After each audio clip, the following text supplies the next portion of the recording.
Cultiver la plante de la foi. Les apôtres dirent au Seigneur, augmente-nous la foi. Luc 17 verset 5. La foi doit être cultivée. Quand elle s'affaiblit, elle est semblable à une plante malade, qui doit être exposée au soleil, arrosée et soignée.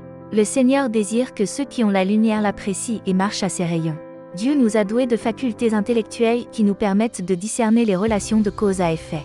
Si nous voulons jouir de la lumière, il faut donc que nous la recherchions. Que chacun de nous saisisse l'espérance que nous offre l'Évangile. Il serait insensé de nous retirer dans une chambre obscure et de nous plaindre d'être dans les ténèbres.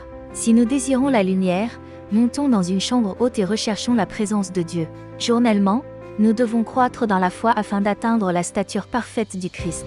Croyons que Jésus entend nos prières, même si nous n'en avons pas le sentiment immédiat. Disons en notre cœur, mon découragement n'est pas une preuve que Dieu ne m'entend pas. Je ne veux pas me laisser aller à ces émotions déprimantes, car la foi est une ferme assurance des choses qu'on espère, une démonstration de celles qu'on ne voit pas. Hébreux 11 verset 1. L'arc-en-ciel de la promesse, qui entoure le trône de Dieu, est l'emblème de sa fidélité. Je m'en approche, je contemple ce signe béni, et j'aspire à posséder la foi qui est agissante par la charité et purifie l'âme. Ce n'est pas parce que nous avons l'impression d'être entendus de Dieu que nous devons croire, mais à cause de ses promesses. Vaquons à nos occupations avec l'assurance que Dieu fera ce qu'il a dit, et que nous recevrons ses bénédictions au moment où nous en aurons le plus besoin. Toute prière faite avec foi pénètre dans le cœur de Dieu, mais cette foi nous manque.